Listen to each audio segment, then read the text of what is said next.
Primera de Corintios capítulo 10, versículos 14 al 22. Y tenemos ahora como título de nuestra conferencia la idolatría y los demonios. La idolatría y los demonios. Dice en Primera de Corintios capítulo 10, versículo 14 en adelante: por tanto, amados míos, huid de la idolatría. Como a sensatos os hablo, juzgad vosotros lo que digo. La copa de bendición que bendecimos, ¿no es la comunión de la sangre de Cristo? El pan que partimos, ¿no es la comunión del cuerpo de Cristo? Siendo uno solo el pan, nosotros, con ser muchos, somos un cuerpo, pues todos participamos de aquel mismo pan. Mirad a Israel según la carne. Los que comen de los sacrificios no son partícipes del altar. ¿Qué digo pues? ¿Que el ídolo es algo o que sea algo lo que se sacrifica a los ídolos? Antes digo, ¿qué es lo que los gentiles sacrifican? A los demonios los sacrifican y no a Dios. Y no quiero que vosotros os hagáis partícipes con los demonios. No podéis beber la copa del Señor y la copa de los demonios. No podéis participar de la mesa del Señor y de la mesa de los demonios. ¿O provocaremos a celos al Señor? ¿Somos más fuertes que Él? Cuando nosotros entramos al mundo espiritual, amados santos de Dios, amada iglesia, comenzamos a recibir luz mediante el Espíritu Santo, porque Él es el que nos abre la calabaza que teníamos aquí adentro. El Espíritu Santo es el que comienza a tratar de sacar, en la medida que cooperemos con Él, toda la información filosófica, religiosa, cultural, pagana, de tradiciones que teníamos, para que podamos nosotros comenzar a abrir los ojos y ver este mundo realmente como Dios lo ve. Una persona que no es cristiana no tiene la capacidad, que es una capacidad espiritual que se llama discernimiento. La palabra discernir significa distinguir, separar entre la luz y las tinieblas, distinguir entre la verdad y el error, saber qué cosa es lo que es real y lo que no es real. Pero más que cualquier cosa, poder tener la capacidad de distinguir lo que nos hace daño. Muchos cristianos que están comenzando a crecer en el Señor, se les habla, por ejemplo, y se les dice: no participes de la fiesta de Halloween. Y muchos se ríen. Yo recuerdo hermanos que ahorita ya son maduros, hasta pastores, que me decían: estás exagerando, Armando. O sea, no seas tan radical. Esto es algo inocente. Después le hablamos a otras personas y les decíamos: no les inculquen a sus niños el día de Santa Claus ni los Reyes Magos. La respuesta es: ¿cómo les vamos a quitar a los niños esta ilusión? ¿No es verdad? ¿Cómo les vamos a quitar a los niños esta esperanza que han puesto? Además, es una cosa inocente. Vean ustedes, pues, que la forma y la perspectiva como el mundo ve las cosas son totalmente inocentes, no tienen nada que ver, no nos hace daño, es una esperanza de los niños porque sus mentes no han sido renovadas. No es hasta que verdaderamente sufres una transformación mental, bíblicamente, a través del Espíritu Santo, que comienzas a darte cuenta que lo que el mundo llama ilusiones, inocencia, no tiene nada que ver, es cosa de niños. ¿Por qué les vamos a quitar estas cosas? Realmente esas cosas para Dios son muy serias. Porque lo que los hombres consideran como sublime, delante de los ojos de Dios es abominación.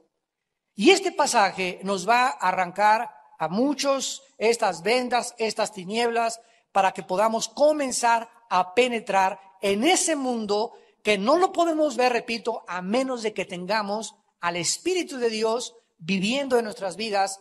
Y le pido a Dios en esta tarde que les abra a muchos de ustedes el entendimiento para que puedan comprender su palabra.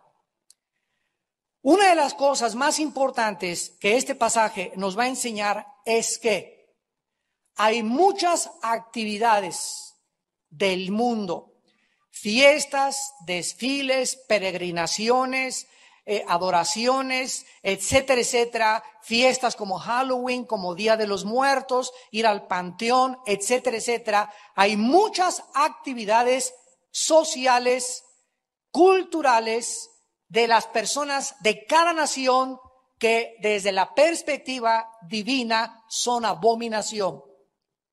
Y tenemos que entender que llega el momento en nuestra vida cristiana en que tenemos que decidirnos o agradar a Dios, o agradar a mi familia, agradar a mis amigos, agradar al mundo, agradar a los maestros de mis hijos en la escuela. Tenemos que llegar a ese punto, los cristianos, donde tenemos que ya decidirnos a qué amo vamos a servir. Porque no podemos servir a Dios y a los ídolos, a Dios y a los demonios. Estas actividades dudosas, los corintios, esta iglesia, estos cristianos de esta iglesia nueva, no sabían distinguir. Entonces le mandaron, ya vimos en el capítulo 1 cuando estudiamos la primera carta e iniciamos el estudio, que los corintios le mandaron una carta a Pablo preguntándole. No sabían en el matrimonio cómo comportarse, no sabían realmente, había divisiones entre ellos, unos decían que eran de Apolos, otro que la iglesia presbiteriana, otro que bautistas, se peleaban entre ellos, había carnalidad, y estas dos cartas fueron escritas para despejarles las dudas que ellos tenían como cristianos y pudieran tener luz para saber la voluntad de Dios. Los cristianos Corinto estaban en medio de un puerto, Corinto, que era un puerto donde el 65% de las mujeres eran prostitutas. Y donde estas mujeres se acercaban a adorar a sus dioses y tenían relaciones sexuales con la gente que iba a adorar a sus dioses. O sea, era una depravación y una inmoralidad tremenda. Además, estas mujeres que trabajaban en Corinto como prostitutas se distinguían. Si tú ibas al mercado a Corinto y querías saber, esta mujer es cristiana, esta mujer es prostituta, las podías distinguir solamente por la forma como se peinaban. Las prostitutas, todas absolutamente se rapaban como los hombres, con la oreja de fuera. O sea, si tú ibas por atrás no distinguías si era hombre o era mujer, como ahorita también en el siglo XXI ya volvió esa moda otra vez. Y las mujeres que comenzaban a entrar a la iglesia, lo vamos a ver cuando lleguemos al capítulo 11, Pablo les comenzó a enseñar que a la mujer le es honroso dejarse crecer el pelo. Le es honroso. O sea, es algo que Dios ama y se llama feminidad. Feminidad.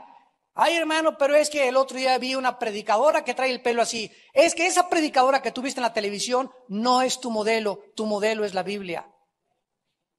Y de repente comenzamos a seguir a una persona y ya todos van detrás de esa persona, porque esa persona es famosa, porque esa persona así lo hace, porque esa persona así se viste, porque esa persona tiene esas costumbres.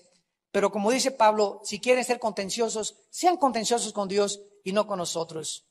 Yo solamente quiero transmitirles a ustedes lo que la palabra de Dios dice. Si alguien quiere pelearse, peleese con Dios. Es que eso es legalismo. Legalismo escúchalo, legalismo es tratar de buscar agradar a Dios a través de las obras y no de la gracia. Esto no es legalismo, esto es algo que le agrada a Dios.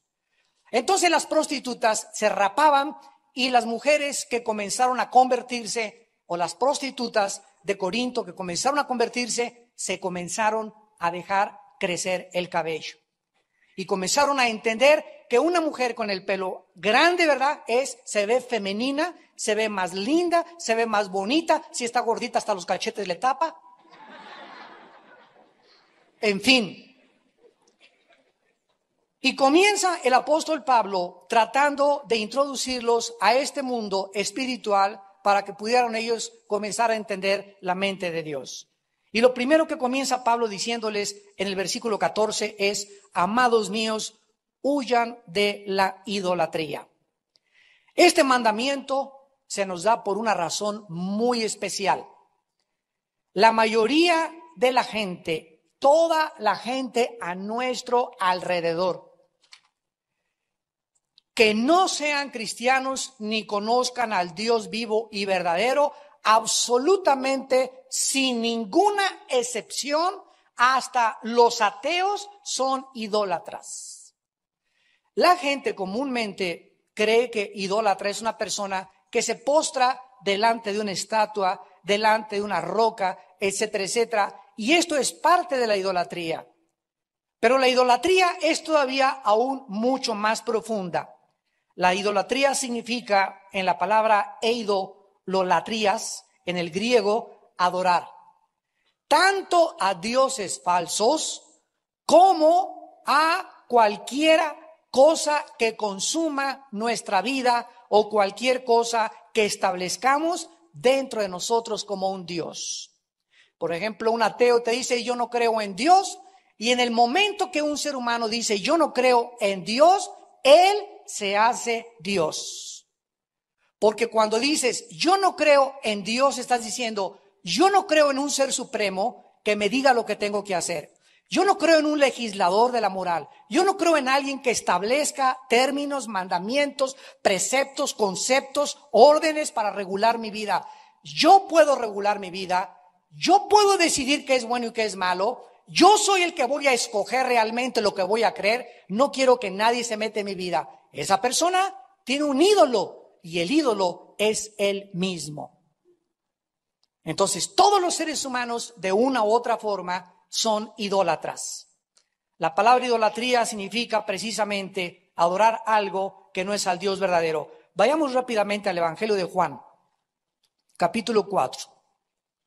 Los que no tengan Biblias, les recomiendo que se junten con un cristiano. A la iglesia tienes que venir con la palabra de Dios. Juan capítulo 4.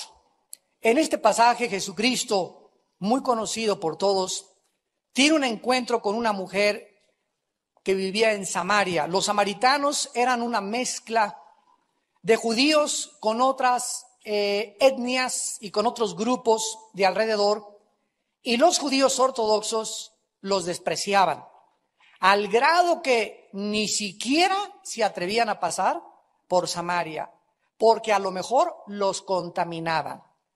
Eran prejuicios religiosos y sociales tan fuertes que Jesucristo precisamente vino al mundo a derribar estas murallas, estas fortalezas. Esta mujer samaritana era una mujer no solamente prejuiciosa en su religión, aferrada a sus costumbres, a su cultura, como la mayor parte de nosotros, sino que además de todo esto, era una mujer inmoral. Llevaba la chulis 5 maridos. Y cuando se encuentra con Cristo, de pilón con el que estaba, no se había casado y tenía relaciones sexuales. Sin embargo, nos damos cuenta que Cristo, al encontrarse con ella, Él no venía a juzgarla, no venía a condenarla, no venía a decirle, bueno, arrepiéntete de todos tus adulterios, etcétera, etcétera, sino que dejó Cristo, como ella no sabía quién era Él dejó que ella iniciara la conversación y comenzara a sacar de su vida y de su corazón lo que ella pensaba y la filosofía que tenía de la vida, para que Cristo pudiera aprovechar las circunstancias y la vida que ella tenía y aplicarla a su propia necesidad. La mujer le dijo en el versículo 20, inmediatamente a Cristo, nuestros padres adoraron en este monte, y ustedes dicen que en Jerusalén es el lugar donde se debe adorar. La mujer entró de inmediato a un debate teológico. ¿Qué le hubiera contestado a Cristo? Mira, no importa dónde adores, mejor deja el adulterio. ¿Verdad? Ahora, si de repente estás muy interesada en dónde adoraron tus padres, ¿no es acaso lo mismo con la gente religiosa? Ahí vas con tu cuñada, con tu cuñado, con tu tío, con tu abuelo, y no que el cristianismo, no que aquello, pero tu pariente tiene un amante, y no evade impuestos, y es ladrón, y es tranza, y es mentiroso, y está amargado, pero eso sí, atacan a Dios, persiguen a los cristianos, y se quieren meter a discutir acerca de problemas teológicos.